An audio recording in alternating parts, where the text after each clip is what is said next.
Hey everyone, Scott J. from Crucible Custom Props, Norfolk Slam, and all the forums here. So today we have the third saber for the same client. This one is the Sabine, I think I got it right, Sabine saber, which was the Kanan saber, or was the Ezra saber? I don't remember. But anyway, it's from Elf Sabers, which I've never heard of before. And it is also comes in, like I talked about in the last video, some very distinct and nice packaging. It's got magnetic flap here. Very cool. Very cool that these days you get custom cut foam inserts and all these accessories. Like there, I noticed now that there's a battery charger, some Allen wrenches. Heck, there's a micro SD for something, and there's an acrylic stand piece. I guess that's it. Maybe this comes. Then maybe this is some other. Maybe the owner still has this part. I'm not sure. But anyway, that's what's here. So yeah, it's pretty interesting that there's, back in the day, this just wasn't something that really existed. This is a full-on product. And here's the saber. The saber is made really, really nicely. This one's also quite big, but very cool. I'll talk about, I'm impressed by, I was impressed when Solos Hold was doing really good stuff, complicated stuff, and everybody, nowadays, just the things that are made is just incredible.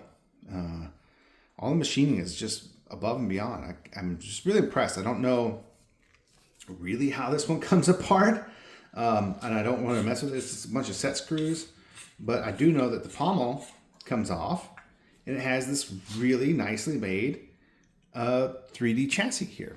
I don't know if this is Goth 3D or what, but it has a board in here. I assume it's a Profi or something. It's got buttons, possibly an LED there. It's got a little switch, on-off switch.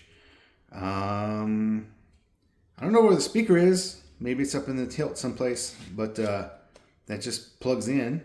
And it's just done really well. Everything is just really nice.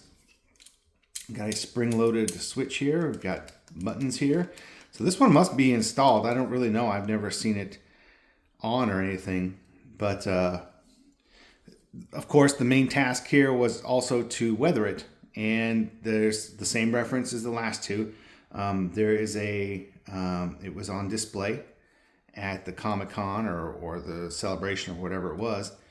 And this looks to be pretty accurate. As for paint, this one came perfectly pristine, brand new.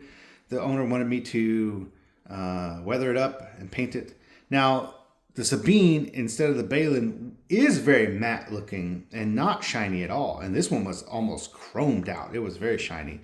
So what I did was, of course, I weathered everything and then sprayed a matte clear over the top of it. The matte clear really dulls it down, but also lets me do something that I noticed was on the original prop. And I think they also did a matte clear over as aluminum, because you can see lots of little rubs and scratches and stuff like that, and modeling and just texture to it. So I've tried to replicate that the best I can, and you can see that here, hopefully. All of this weathering inside there is just like on the prop, the actual prop. I tried to get that as close as I could. It's not, splotch for splotch exact. That's impossible, but it is close. But yeah, this is a cool saber. I actually really dig this one. It's also quite big. These are big sabers. I guess this is the era of the big saber, but you got a lot of room in there for all kinds of electronics and stuff. So not like it seems like I sound like super old when I talk about the old days of lightsabers. We could barely fit anything, but everything's much smaller now as far as electronics than it used to be. Batteries are about the same, but yeah, it's pretty nicely made, man. I can't complain. This is cool. So yeah, this is a really cool saber, but wanted to show off the paint work and just show guys something I maybe haven't seen before. So even though most of the new Star Wars stuff I don't really care for, I can appreciate the passion, the design, and the universe. So yeah, this is neat. This is a cool one. I like this one a lot. It's one of my favorites of the three. It is my favorite of the three that came with the one client. The Balin skull is really cool. It's just gigantic. It's just huge. And the Acolyte Dude one it's simple. It's kind of neat, but it's just so thick. I don't know. It's not my style. Not my style of design. But I get it. I understand why people dig it.